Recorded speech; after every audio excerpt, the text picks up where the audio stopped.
www.canal-i.com.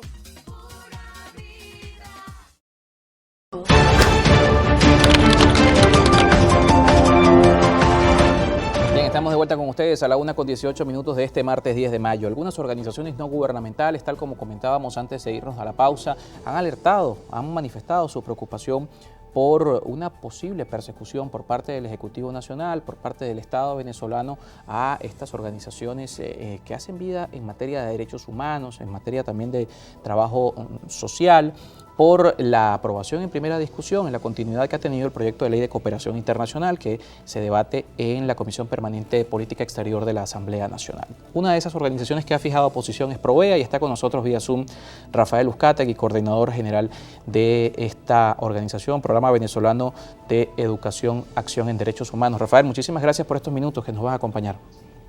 Buenas tardes, Carlos. Gracias por la invitación y saludos a tu audiencia hasta ahora. Quisiéramos, para contextualizar a la audiencia, lo que está pasando con esta ley. Entendemos que está en primera discusión, falta una consulta pública y también una segunda discusión en plenaria, pero la posición que tienen algunas organizaciones no gubernamentales va enfocada en qué sentido, porque plantea lo que se conoce hoy de esta ley es que se pueda conocer en un registro las organizaciones no gubernamentales que hacen vida en Venezuela y por supuesto las fuentes de financiamiento que obtienen estas.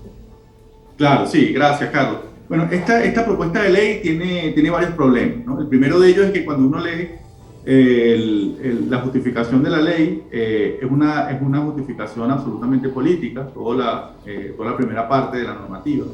De allí se hacen algunas afirmaciones que son preocupantes y que creo que van en la línea de continuar este proceso de cierre de las posibilidades que las organizaciones independientes sigan ayudando a los venezolanos en este particular momento.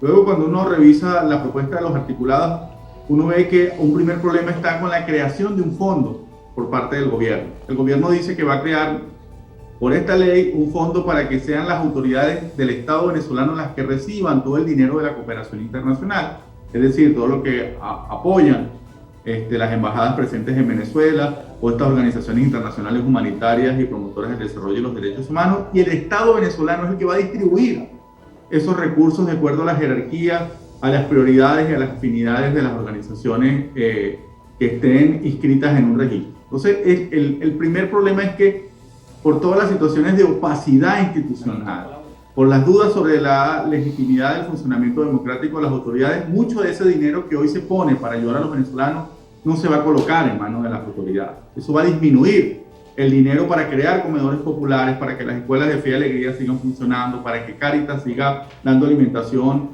a las familias de escasos recursos en diferentes zonas de Venezuela. Bueno, un segundo problema tiene que ver con la creación de un registro. Y bueno, mucho de la audiencia dirá, pero bueno, ¿qué problema hay con que se cree una base de datos, que las autoridades sepan cuántas organizaciones existen, que sea consenso? Bueno, fíjense que ese registro va vinculado al fondo que hablábamos antiguamente. Y para hacer una metáfora que todos los venezolanos conocen, aquí se nos está obligando a las organizaciones a tener un carnet de la patria para poder acceder a ese fondo. Y yo creo que mucha de la audiencia ya conoce de primera mano todos los problemas que hay con la distribución de las bolsas CLAP y del uso del carnet de la patria como un mecanismo de control y de supervisión de los venezolanos. Ese es el segundo gran problema. El tercero tiene que ver con el artículo 25 y 26 específicamente, esa propuesta en donde dice que se va a eliminar, prohibir y legalizar a las organizaciones que realicen trabajo en contra de la estabilidad de la nación, y por supuesto eso es un concepto muy arbitrario, y que además apoyen de manera directa o indirecta la aplicación de sanciones contra nuestro país. Y en el caso de Provea, en nuestro caso nosotros hemos sido críticos con las sanciones financieras, lo hemos dicho en todos los escenarios, queremos que se flexibilicen, pero hemos apoyado y seguiremos apoyando las sanciones individuales contra violadores de los derechos humanos. Así que el objetivo de la ley está claro, colocar obstáculos en este momento de crisis para los venezolanos. En el pasado, Jorge Rodríguez, hoy presidente de la Asamblea Nacional, ha señalado algunas organizaciones no gubernamentales, no ha dicho Provea, aclaramos, pero ha señalado algunas organizaciones no gubernamentales de estar como de alguna forma implicadas en un intento de cambiar el gobierno de Venezuela, de desestabilizar la actividad política en nuestro país. Incluso algunas declaraciones van más allá, señalamientos hacia organizaciones no gubernamentales que han estado detrás de actividades violentas, el caso de la Operación Gedeón, donde también autoridades del Estado han vinculado a algunas organizaciones no gubernamentales. Pero vea cómo ve estos señalamientos, entendiendo que dentro de la ley precisamente se habla de esta situación. Sí, mira, en el año 2004, luego de que Provea denunció que como consecuencia desde el DAVE de Vargas habían ocurrido excesos policiales, desapariciones y ajusticiamientos, tuvimos un gran impasse con el presidente de ese momento, el señor Hugo Rafael Chávez Frías. Bueno, en el año 2004, Hugo Chávez dijo: a las ONG hay que perseguirlas por el dinero que ellos utilizan para conspirar, como reacción a estas críticas y estos informes que hablaban sobre los abusos policiales. Entonces, él allí definió una línea de actuación que ha sido sistemáticamente seguida por los diferentes funcionarios, porque este proyecto de ley tuvo una primera intención de ser promovido en el año 2005. Y fíjate que en ese año se detuvo, se congeló, porque precisamente los representantes internacionales que apoyan con fondos no solamente a las organizaciones, hay que aclarar que las universidades, diferentes gremios reciben dinero de la cooperación internacional y especialmente el Estado venezolano. Por ejemplo, el sistema de orquesta nacional, de la orquesta juvenil e infantil, bueno, eso funciona en este momento gracias a la cooperación internacional. Entonces, en ese momento, los representantes del cuerpo diplomático dijeron que esa ley lo que iba era reducir el dinero que los organismos internacionales iban a destinar para Venezuela.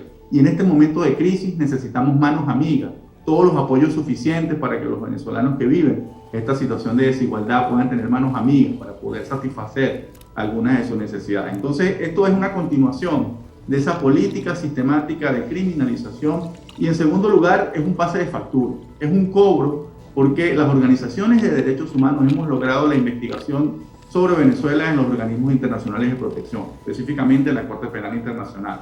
Así que, por supuesto, esa es una factura por cobrar de las autoridades que han visto que los excesos han sido revelados al mundo y en ese sentido pues están intentando callar e invisibilizar de ahora en adelante esas denuncias. De ese antecedente que tenemos del año 2005, donde se dio esa intención hacia las organizaciones no gubernamentales, a este que estamos viendo en 2022, ¿hay alguna variación desde el punto de vista del marco legal que se está proponiendo? Sí, una de las variaciones importantes es que aquí se penaliza a las organizaciones que de manera directa o indirecta puedan apoyar las sanciones contra Venezuela, ¿no? La creación de un fondo ya existía en esa primera propuesta, y además también la intención de regular las organizaciones. También una segunda novedad tiene que ver con la generación de este registro, la imposición de que las organizaciones también tengamos que sacarnos un carnet de la patria para poder acceder a esos fondos de la cooperación internacional que van a ser manejados por las autoridades venezolanas según la propuesta de ley. Desde el punto de vista internacional, en ese momento las delegaciones diplomáticas en Venezuela plantearon su rechazo por el impacto que va a tener o que podría tener aplicar este tipo de normas a las organizaciones no gubernamentales. Hoy, ¿cuál es la posición de la comunidad internacional? Entendiendo precisamente que se reaviva el debate respecto a esta legislación. Sí, cuando las autoridades venezolanas dicen que van a ayudar a otro país donde han ocurrido desastres naturales, bueno, están actuando en función de esa arquitectura de cooperación internacional. La cooperación internacional se hace entre los diferentes estados para poder ayudar en los objetivos de desarrollo y de derechos humanos. Así que esto vulnera abiertamente el derecho a la cooperación internacional, a libertad de asociación y reunión y otros derechos humanos vinculados. Además, se da en un contexto, Carlos, en donde muchas organizaciones no gubernamentales en Nicaragua han sido ilegalizadas. Más de 200 ONGs en ese país han sido perseguidas de esta manera, sus bienes han sido incautados, han tenido que salir del país. Y toda esa situación de persecución comenzó con una ley muy similar a esta. Entonces, esa ley dio los argumentos jurídicos para iniciar este proceso ilegal de persecución en el caso de Nicaragua. Entonces, con ese antecedente, con este contexto, por supuesto, hay muchísima preocupación de la comunidad internacional que Nicolás Maduro esté siguiendo los pasos de Daniel Ortega, y es muy curioso que eso suceda precisamente en este momento, cuando la Fiscalía de la Corte Penal Internacional ha anunciado la apertura de una oficina en nuestro país, cuando están los oficiales del Alto Comisionado de Naciones Unidas y la mirada internacional sigue estando puesta sobre Venezuela. Así que por un lado hay simulación de cooperación, simulación de buena conducta, y por otro lado se persigue a quienes seguimos alimentando esos mecanismos internacionales de protección. ¿Y puede afectar precisamente esos procesos que están corriendo en paralelo a este debate nuevamente de la ley de cooperación internacional? Lo conversamos luego de la pausa y también un tema importante para la ciudadanía, porque habrá quien pueda pensar, bueno, esto es contra las organizaciones no gubernamentales, yo no tengo nada que ver. ¿Cómo esto afecta al ciudadano? ¿Cómo esto afecta al que puede sentir en algún momento vulnerados sus derechos, que se pueda dar una aplicación que limite el alcance de las organizaciones no gubernamentales? Rafael Uzcategui está con nosotros vía Zoom, él es coordinador de Provea. Luego de la pausa seguimos con nuestra entrevista.